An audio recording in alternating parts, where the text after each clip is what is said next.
जमीन पर इंसानों से पहले अल्लाह की एक मखलूक रहती थी जिसे जन्नत कहा जाता है। जब जिन्नातों ने जमीन पर फसाद, खुराफात और गुनाह के काम बढ़ा दिए तो अल्लाह ताला ने फरिश्तों को हुक्म दिया कि इस फसाद को खत्म कर दिया जाए। अल्लाह के हुक्म से फरिश्तों ने जमीन पर मौजूद तमाम जिन्नातों को खत्म कर दिया, लेकिन उन्हीं में से एक जिन्न का बच्चा जमीन पर बच गया। वह अकेला था, डरा हुआ था और रो रहा था। उस बच्चे का नाम एजाजील था।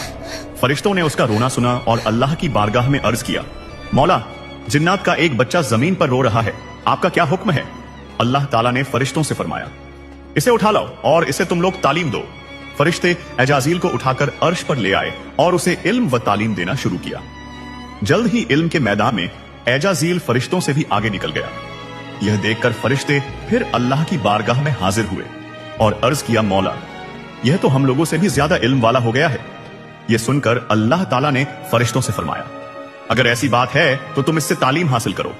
एजाजील के लिए एक खूबसूरत झूला बनाया गया। वह उसी झूले पर बैठकर फरिश्तों को इल्म सिखाने लगा। एजाजील अब मुअल्लिम उल मलकूत यानी फरिश्तों का उस्ताद बन गया। लेकिन अल्लाह की अता की हुई इज्जत पाकर एजाजील शुक्रगुजार बनने के बजाय घमंडी बन गया।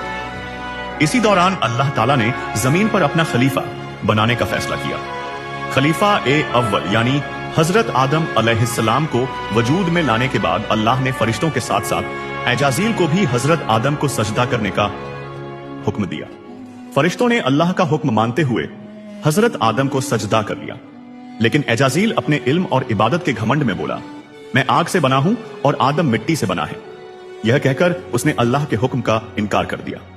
इसी नाफरमानी और तकब्बुर की वजह से अल्लाह ताला ने एजाजील को इब्लीस शैतान बनाकर अपनी बारगाह से निकाल दिया। याद रखो, अर्श से फर्श तक जितने भी घमंडी हैं सब इब्लीस की जमात में होंगे। इसलिए अल्लाह का शुक्रगुजार बनो, क्योंकि हर अहंकारी का अंजाम बेहद खतरनाक होता है।